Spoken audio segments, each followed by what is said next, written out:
Kama kawaida tunazidi tukizidi na mie wako mjomba ndani ya Sema na Mjomba.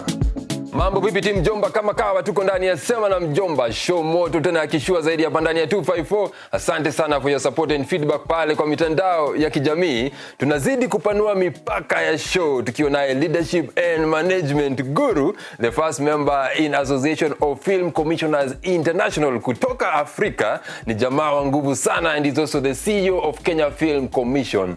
Karibu sana Mr. Timothy Owase. Asante sana. Tunataka tukujua leo Timothy Owase ucheza kama hivi vipi ndani ya Cheza Kama Wewe edition. Kwa hivyo usicheze mbali, ndio kwanza tu. Pongezi sana kwa kuteuliwa kama a certified film commissioner katika Association of Film Commissioners International. Ulihisi vipi ulipopata hizi habari nzuri? Asante sana. Kwanza kabisa kwa majina naitwa Timothy Owase. Ndio. Na mimi ndiye afisa mkuu mtendaji wa shirika la filamu la Kenya, that is Kenya Film Commission. Yes.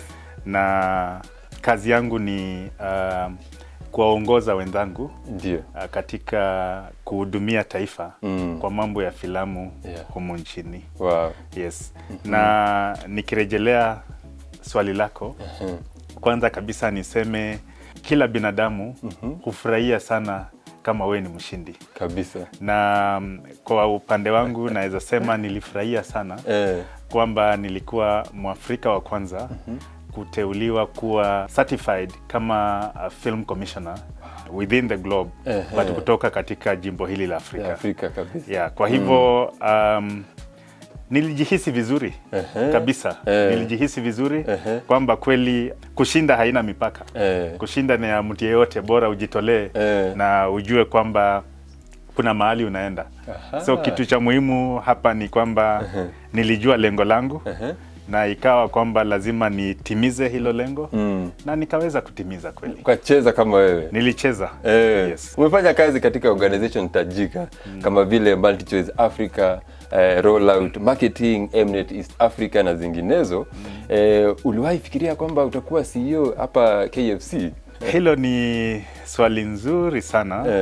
Kwanza kabisa, unajua ukizaliwa ni majaliwa yake Mwenyezi Mungu. Yes. Kwamba unazaliwa.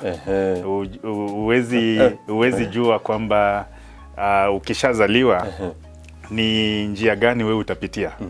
Kwanza kabisa, mimi nilipohitimu katika shule ya upili. Ulisomea wapi kwanza? Nia yangu ilikuwa mimi nilisoma mashambani. Nilikuwa mmoja wa wale watu ambao ulikuwa unatembea kutoka nyumbani ukienda shuleni kila asubuhi. Lakini mara ya kwanza kabisa kuishi shuleni ilikuwa nilipoingia shule ya upili, ambayo pia haikuwa mbali na nyumbani. Kwa hivyo kila weekend nilikuwa naenda nyumbani. Kwa hivyo ulikuwa na homesick hata kidogo. Hapo naweza sema nilikuwa nayo kwa sababu kama nilikuwa naishi nyumbani hiyo miaka yote. Yes. Sasa nimetolewa nyumbani, hata kama ninaenda nyumbani kila weekendi. Hizo siku 5 ni nyingi sana. So mimi nilisoma mashambani. Yes. Nilikuwa na matarajio mengi. Kwanza nilikuwa ninaona kwamba nitakuwa mfanyi biashara bora. Ambaye ataweza kunufaisha watu kwa njia kadhaa. Na pia nikawa na ile nia ya kuweza kusoma. Na hiyo kusoma ndio imenipatia njia ya kufika pale nipo. Yes. Kwa sababu kila wakati nilikuwa ninakumbuka kwamba mimi sina risasi ingine ila tu kitabu. Kabisa. Na ndio sababu nikasema hii ndio laini ambayo mimi nataka nipitie. Na nikachukua hiyo laini. Nikafanya marketing. Kisha my basic degree ilikuwa in marketing. Then nikafanya public relations, just to combine a number of those things. Kisha nikamaliza marketing. Nikasema sasa ni kitu gani nafaa kufanya. University nimepata degree ya marketing. Ndio. Ama shahada ya marketing. Sasa nifanye nini ili kuipatia maarifa zaidi. Nikasema lazima nikuwe member wa Chartered Institute of Marketing. Wow. Kuwa member of Chartered Institute of Marketing Ndio. ikanipatia maarufu kwa sababu sasa nilianza kusoma as a professional. Ile ingine ilikuwa ni classwork. Yes. Kisha nikaendelea vizuri sana kwa kuongeza maarifa from membership, associated member to full member. Yes. Then I became chartered. Yes. And this month I've become a fellow. Wow. So that is the highest level a marketer can be able to achieve. Pongezi sana, pongezi sana. Asante. So kwa upande wangu najihisi vizuri kwa sababu ni vizuri ukitimiza ndoto yako. Ni kweli. Kwanza kabisa mwaka uliopita niliweza kutimiza ndoto yangu ya kuwa certified film commissioner. Kabisa. Mwaka huu nimetimiza ndoto yangu ya kuwa fellow of marketing. Yes. Na nikiangalia umuhimu gani hizo certification zinanipatia, zinanisaidia katika kazi yangu kwa sababu ya maarifa ambayo nimepata kutokana na hizo shughuli. Yes. Zinanisaidia kuhudumia wateja wangu. Na wateja wangu ni wewe na yeye na kila mtu. Kwa hivyo hiyo ndio furaha yangu. Kwa sababu ya hayo maarifa yote nilijipatia target kwamba mimi nitaenda mpaka kile kiwango Mungu ameniwekea. Si kusema kwamba nataka tu kuwa CEO. Kwa sababu sijui kesho nitakuwa nini. Ama vipi? Kabisa. Ile kitu mimi naweza sema chochote ambacho Mungu anakuwezesha iko katika wewe. Yes. Kujitolea na kusema kwamba kwa sababu nimepewa hiyo nyadhifa niipatie my best. That's true. You do it to the level you can and make a difference to your environment. That's true. So kwa sasa focus yangu ni watengenezaji wa filamu. Hao ndio mimi naangalia kwa sasa na kama naweza badilisha maisha ya wengi kupitia filamu, si hiyo ndio furaha? Furaha Kabisa. sisi wote. Hivyo ndivyo mimi naangalia mambo. Yes. Don't only watch and enjoy. Click the subscribe button and like our videos. Cheza karibu. Wewe upenda kusema kwamba filamu ni biashara ambayo inafaa kuchukuliwa kama formal sector. Bado tuko mbali kufika hapo ama safari ni fupi kuelekea hapo? Kwa maoni yangu, unajua kwa hii nje kuna mambo mengi. Ndio. Kuna wakulima, kuna wale watu wanahudumu katika sekta ya transport ama uchukuzi. Kuna wale wako katika sekta ya madini ama mining. Yes. Na kuna wengine wako katika tourism. Kwa hivyo sisi ambao tuko katika mambo ya filamu, tusijiangalie ni kama sisi sekta yetu sio sekta. Kwa sababu uchumi inakuwa kutokana na ile kazi watu wanafanya. Kweli. Na wafanyi biashara katika sekta ya filamu naamini kwamba hata wao ni wakulima wa filamu kama yule mkulima wa nini? Yule mkulima wa mahindi. Wa mahindi ama yes. mihogo. Sasa wewe kama mpiga picha ukinunua ile kamera ambayo unaamini kwamba itakupatia the best shot ama ukiamua kwamba utachukua drone ichukue the best angle ya ile picha unataka kuchukua, hiyo ni kama kununua mbolea ya DAP kwenda kuweka kwa mahindi kwa shamba yako ama namna gani? Kabisa.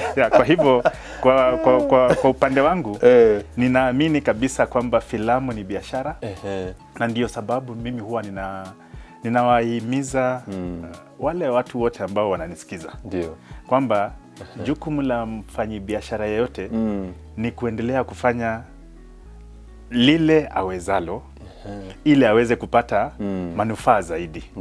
Kwa hivyo ukiweka mbolea na upalilie shamba lako vizuri na uhakikishe kwamba hata kama kuna kiangazi umeweka artificial water, umenyunyuzia mahindi yako, utaweza pata mazao mema.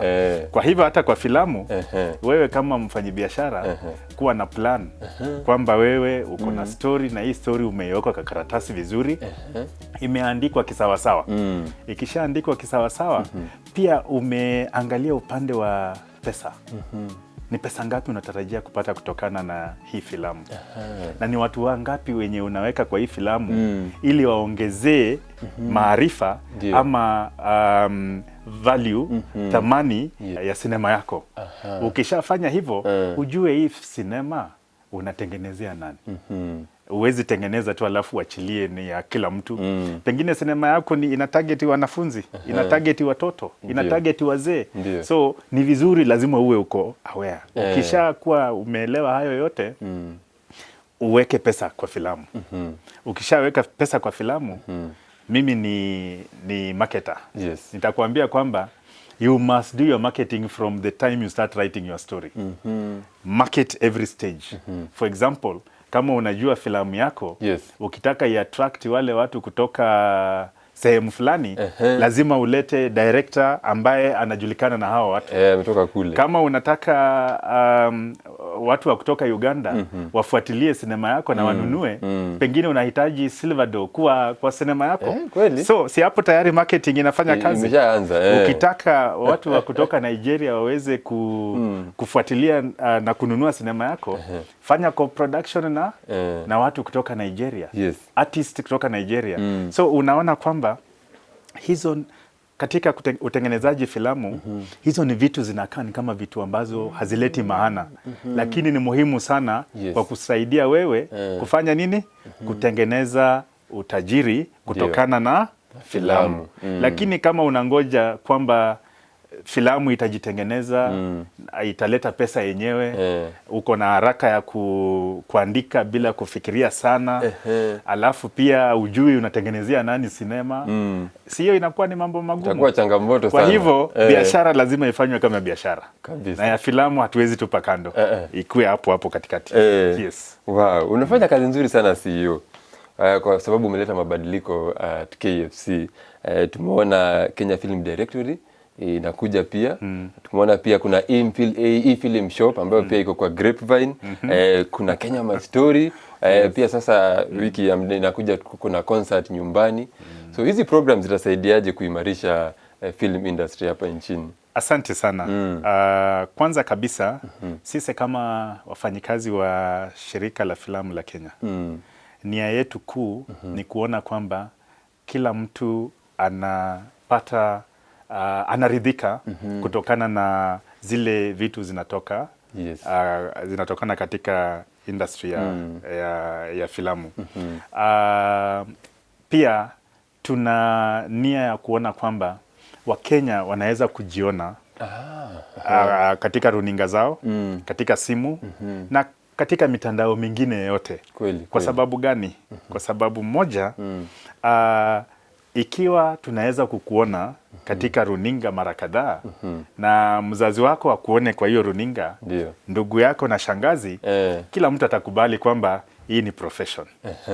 Tuache hii mambo ya kusema kwamba sasa hapa hawa ni watu tu wa kuentertain watu. Wacha wawe wana entertain watu jioni, alafu mchana wafanye kazi nyingine. Sisi tunataka ufanye hiyo kazi moja. Ndio concentration yako ikue mahali moja, mahali pale. Na ikiwa hivyo, you will perfect your art. And when you perfect your art, it will become your livelihood. So sisi hapa kama wanafilamu kutoka Kenya Film Commission, nia yetu ya kuweka hizo program zote, kwanza lazima to formalize the film industry. Na kuformalize film industry, lazima tukubali kwamba it's a profession. Na pia lazima tukue na database ya filmmakers. So that wewe ukitembea pale nje, unaweza toa kadi useme, hii ni identity yangu ya kuonesha kwamba mimi ni filmmaker. But hapo nyuma ilikuwa kwamba you have to explain you are a filmmaker. And hakuna badge kwa face yako ya kuonesha sana ku-explain hivyo. Sasa sisi tunataka kumaliza mambo kama hayo. As a filmmaker, you should be able to identify yourself through registration at the commission. Na hiyo ndio sababu directory inakuja. Na sio tu hiyo peke yake.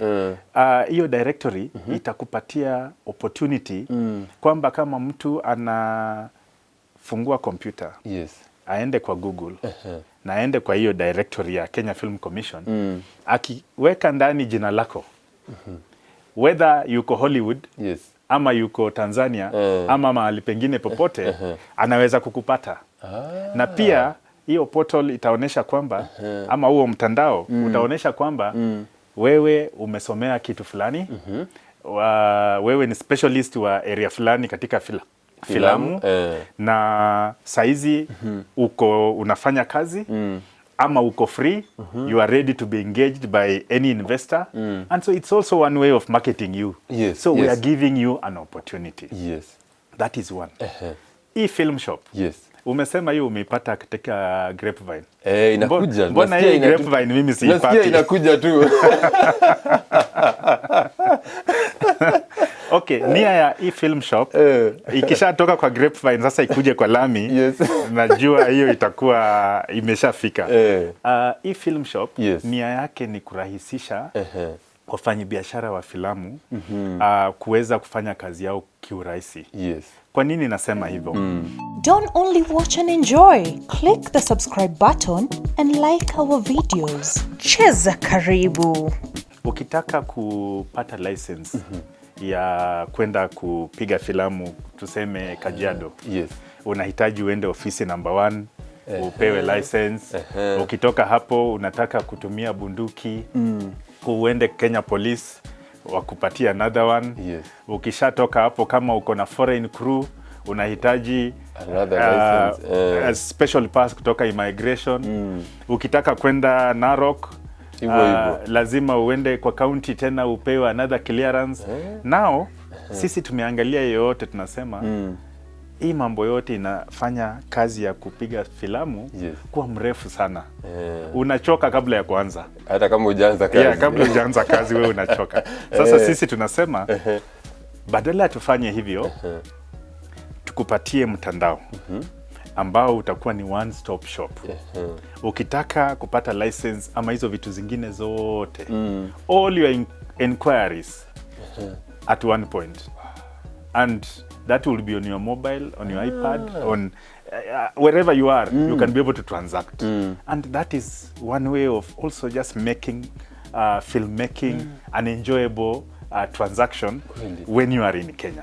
Another program, Film Hubs. Tunasema sinema zinafanywa ama zinapigwa katika counties ama katika gatuzi. Na sasa tutasaidiaje gatuzi kuhusika katika uendelezaji wa sinema? Lazima niongee na governor 47 counties waweze kuembrace nini ama kukubali mambo ya sinema. Wakikubali, kwa hivyo hiyo itamaanisha kwamba kila county inaweka pesa kidogo wapi? Pale. National government pia wanachangia pia. Inachangia pale. Na wewe kama mfanyabiashara unatafuta zile mbinu zako, unaenda katika benki na kama Kenya Film Commission iko na empowerment program pia inakusupport kiasi. Sasa unaweza toa ile filamu ambayo watu wanaweza tamani kuona. Hii mambo ya kunungunika kwamba unajua bila pesa huwezi toa story mzuri, hiyo yote inapotea. Ama vipi? Kweli. Sasa hiyo ndio nia yetu. Nia yetu ni kuhakikisha hii manunguniko inaisha. Na hii manunguniko inaweza isha kama hizi vitu zote zinawekwa katika line moja. Na hiyo ndio kazi tunafanya. Wow. Na ni mpangilio gani nyinyi hutumia kufanya funding ya film projects? Kwanza kabisa ndio tumeanza. Hatujawahi kuwa na program ingine apart from the empowerment program ambayo tumeanzisha sasa. Na nia yetu ni kuweza kusaidia wale ambao wako na projects ambazo zinahitaji either kusapotiwa kwa development ama production ama distribution and marketing. Na pia tunasema kama tayari uko na product na unataka kwenda kuipeleka katika masoko ya huko nje kama Cannes, Sundance, apply. Ndio isiwe kwamba sasa unajua pale Kenya Film Commission ni kujuana ndio mambo ikuwe namna hii. Sisi hapo hatupo. Hakuna kitu kama hiyo. Kile tunasema kama ni support, apply on the portal. A very special team that is very independent of the CEO. I appoint it and let it work. wafanye kazi yao, waweze kudisburse kama ni pesa, kama ni project yako imechukuliwa, kama imepatikana kwamba project yako haijachukuliwa, utaambiwa kwamba this time haikufua dafu, lakini next time jaribu tena. Jaribu lakini correct hizi vitu. Sasa sisi nia yetu ni kuendelea kufanya nini? Mnaelimisha pia. Kuelimisha watu kwamba film ni biashara, na kwa vile ni biashara tumekupatia mwelekeo. Fuatilia huo mwelekeo. Unajua ni kwa nini nasema hivyo? Filmmakers wengi, especially young people, wamekuwa na ile nia ya kutaka kuwa na filamu yenye iko tayari saizi, sio hata kesho. Wewe unataka tu sahi, lakini hauko tayari. Tunasema usiwe na hiyo mbio. Be able to speak to yourself. Assess your environment. Gauge your environment and see whether you are ready to undertake the venture. If you are not ready, tomorrow is not too far. Just relax, let others move. Wakesha fanya hivyo, kesho ni yako. Unasoma vile wanafanya. Nitakupatia story nyingine ambayo ni interesting. Mimi nimefanya kazi katika hizi kampuni umetaja zote. Lakini nikiwa hapa nimefanya kazi hapa karibu miaka 8. Lakini kuna kitu moja ambayo ni special. Kwa hiyo miaka 8 kumekuwa na 4 adverts for CEO position. But I never applied until this last one. Wow. So swali ni je, kwa nini hauko una apply hizo zingine? Tuelezee kwa nini. Jibu ni simple. I was not ready then. Na ulijua hauko tayari. Yes, nilijua sikuwa tayari wakati huo. Lakini wakati huu ilipofika na nikaona kwa gazeti, nilisema now it's my turn. And kwa sababu nilijijua. Unajua hakuna haja ujisukume kufanya vitu zenye uwezi. Ni kweli. Na ndio sababu kwa sababu nilikuwa tayari na nikaingia, saizi na wahudumia. Si ni kweli? Na unafanya kazi nzuri sana. Na nataka niwahudumie, nikiondoka yule ambaye anakuja nyuma yangu awe anapanda mlima. Unajua kupanda mlima maana yake ni gani? Umeset bar kule juu kabisa. Hiyo ndio mimi nasema. Kwa sababu hiyo tu ndio njia ya kuweza kusaidia na set pace for the film industry to grow. Because kama industry yetu itagrow, tutatengeneza nafasi za kazi za vijana wetu, tutaweza kuzungumziana kupitia filamu. Na unajua filamu haijui kabila ya mtu. Hata kama unaongea Kichinese, ukiongea my mother tongue, atasikia tu na ataweza kuelewa. Kwa hivyo sisi tunataka stories zote ziendelee kufanya nini? Kutolewa. Don't only watch and enjoy. Click the subscribe button and like our videos. Cheza karibu. Na zisitolewe tu, stories zitolewe kwa sababu moja. Ziweze kuentertain na ziweze kulipa. Kama story haiwezi kuentertain na hailipi, hakuna haja ya kuitoa. Achana nayo. Jipange kwanza uwe tayari. Ama vipi? Iko sawa kabisa. Hivi majuzi #Kenya Creative Deserves Better.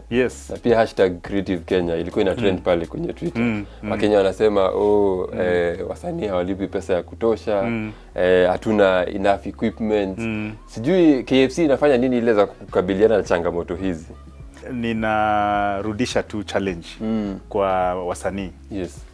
Kwanza kabisa tuseme ni sababu gani tusikue na very strong guilds ambazo zinaweza weka ile kitu tunaita standards. Self-regulating. Unajua sasa ukitupa hiyo kwamba Kenya Film Commission ama serikali mnafanya nini? You are saying the Kenya government should dictate on how you should operate. But we are saying let us create an enabling environment for you to do business the best way possible without so many restrictions. Lakini sasa ikifika mahali kwamba hata malipo yako lazima serikali ingilie, unajua sasa hiyo inamaanisha tuweke zile standards ambazo you must subscribe. Now, Mimi maoni yangu ni kama ifuatavyo. Yes. Kwanza kabisa, guilds, kama nitapeana mfano wa Actors Guild. Actors Guild iwe na mpangilio mzuri ambapo wewe kama actor ama actress unaona umuhimu wa kuwa member wa nini? Wa guild. Ni manufaa gani unapata kutoka kwa hiyo guild? Ni kama kuna ile kitu inaitwa call sheet. Ama you set prices. Yes. You set standards. Code of ethics. All those things. Alafu sasa kama nyinyi wote mna subscribe kwa guild, hiyo inamaanisha your employer will never go against those requirements. And that is the best practice across the world. Look at the Actors Guild of America. Ama Directors Guild of America and others. In India, in South Africa. It is not possible that unaweza kupewa kazi kama leading actor na unaambiwa bei ni 50,000 per day. Alafu kuna jamaa anatokea kando na kushort change anasema mimi niko willing kupata 2,000. Sasa unajua hiyo ndio inaharibu nini? Biashara. Na huko sasa tunalia serikali saidia. Na kumbe na mko na power ya kufanya nini? Kujisaidia. Ndio. So hiyo hashtag, hiyo ndio mimi najibu. Hiyo hashtag mimi na challenge tu watu wajiangalie wenyewe. Wajiangalie tu. Watu wajiangalie alafu wajiulize kama kweli tumeungana pamoja. Ile kwamba tuna subscribe kwa guilds. We pay to that guild every year. We subscribe. And I'll surprise you. For the past 15 years, I have never failed to pay my subscription to my membership of Marketing UK. I pay, and it's not small money. I pay almost £275 per year. Why? Because there is value I'm getting. So for the Actors Guild, Producers Guild, and others, why can't you show value to your membership? And if you're able to show membership value, then the members will pay. Nitakupatia mfano. Ni kitu gani ngumu sana guild kuwekea members wake insurance katika NHIF? Medical. Hiyo ni moja. Ya pili, kwa nini guild isiweke ile inaitwa legal support? For example, wale walikuwa wanapiga kelele kwa mtandao. Kama guild iko na wing ya lawyers ambao wanaweza wa support, badala ya kwenda kwa hii Twitter law, unaenda kwa ule lawyer na kufanyia nini? Anakusupport legally through proper procedure. Kwa sababu ukifanya hivyo itazuia hii mambo umeenda kwa Twitter, umepiga kelele kwa muda fulani, alafu imemalizika, imekwisha namna hiyo. Lazima tuchanuane. Lakini sisemi kwamba sitachukua hatua. Kusiwake moto huko tena. Nitachukua hatua, lakini tuangalie njia zingine za kutatua shida. Kabisa. Kwa sababu kama tungechukua hiyo route ya guilds, self-regulation is the best mechanism for growing ourselves. Kweli. Kwa sababu when you have a role in a play or in a film, you know you will earn what you are worth. Not because he will come and shortchange you, now you fear. Wacha tu niweke the bare minimum. Lazima uwe na hiyo confidence. Kabisa. That's what I'm asking the young people to think about. Unacheza kama wewe bwana CEO. Kuwepo kwa sound stage ni muhimu sana katika kuboresha ile standard ya film. Lakini Kenya kidogo hakuja kuwa na sound stage. Sijui kama kuna plans ya kutengeneza hizo sound stage. Kile sisi tunafanya, kuna zile tunaita county film hubs. Na pia kwa sasa kuna social halls ambazo ziko katika the former municipal councils. Sisi nia yetu na saizi tunafanya kazi na county governments. Kwa sababu tungependa hata county governments waweke investments kwa hizo vifaa. Sasa kile kitu tunafanya ni kwamba tunaanza na Nyeri this financial year. We are setting up an ultra modern cinema theater. It will have all those that you require. The sound stage, it will have everything. If you want to to do rehearsals, if you want to train, if you want to screen, Yes. to premiere your film, and any other. So we are saying that pole pole tutafika. Yes. Remember, nimekuwa kwa ofisi mwaka moja. Na ile kitu mimi nasema ni kwamba sitaki kukimbia mbio ambayo siwezi. Yes. Unakimbia kiwango ile unaweza, sitaki hewa iishe kabla hatujafika. Yeah. KFC inafanya nini kushirikiana na zile universities na colleges angalau kuboresha hii film education? Kwanza kabisa jukumu letu hapa nchini ukiangalia mambo ya filamu na masomo ni kuhakikisha kwamba ile inaitwa silabi ama syllabus lazima iwe inaambatana na mahitaji ya industry na pia malengo ya serikali. Kabisa. Ni kitu gani sisi tumefanya ili tuwe aligned kwa hilo lengo? Kuna ile institution inaitwa CDAC. They do what we call development of curriculum. In partnership tumeshatengeneza curriculum ya animation, ya cinematography, acting, writing, directing, producing, editing. We have already done this, but for vocational training institutions. Because this is a highly technical, they are highly technical roles. Kwa sababu gani tumefanya hivyo? Kwa sababu tunataka kuweka standards. Standards ambazo zitapeana wale ambao wanahudumu katika hii industry kwamba wewe ukitaka kujiita producer lazima wewe umemaliza masaa X katika shule. Ndio. Isiwe tu kwamba ulikuwa tu ukishika kamera ukifanya hii mambo ati kwa sababu experience now you are if you need a recognition then that paper is important. That's why tunasema tunataka watu pia wasome.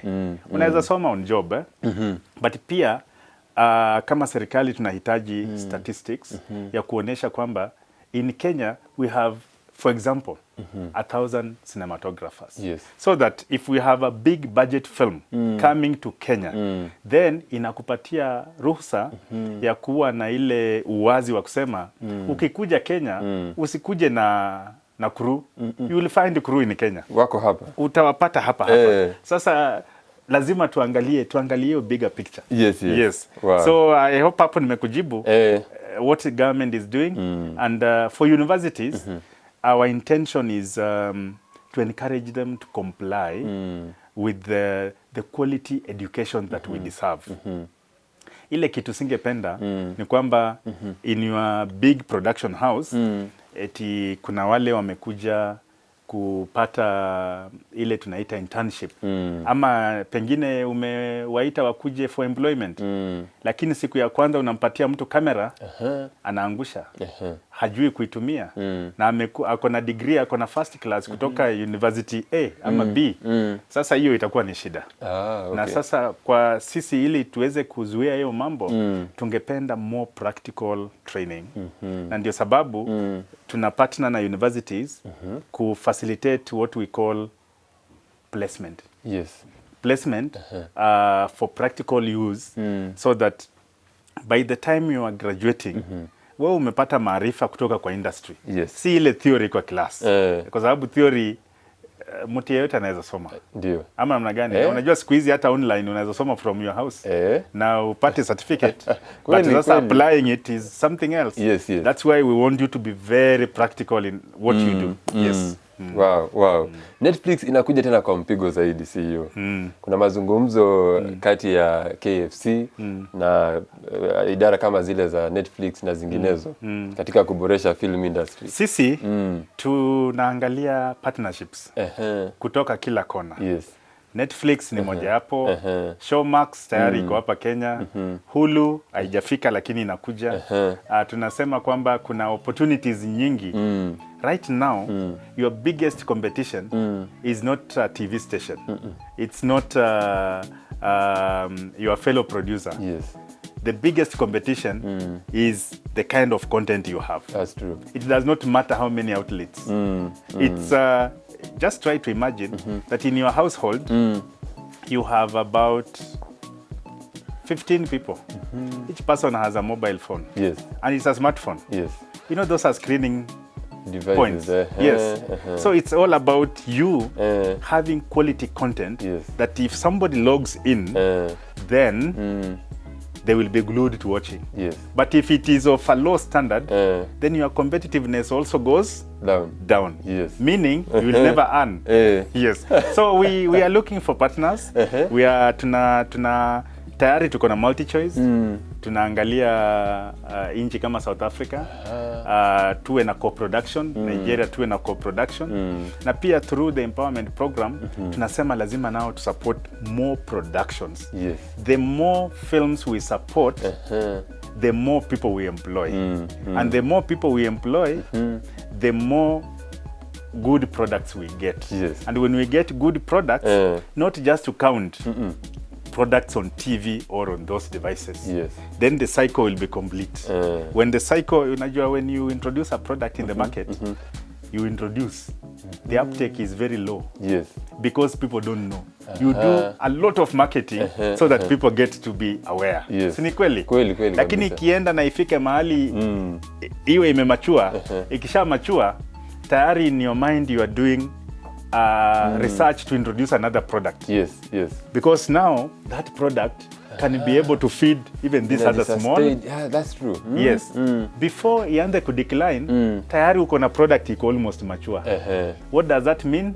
You are in the game, Yes. and you are in the game of sustainability. That's what I'm asking young people to be. Kumbuka Mwanatimu Mjomba, tuko naye Timothy Owase ndani ya Cheza Kama Wewe edition. Kaa standby for Sema na Mjomba show part 2. Usicheze mbali. Don't only watch and enjoy. Click the subscribe button and like our videos. Cheza karibu.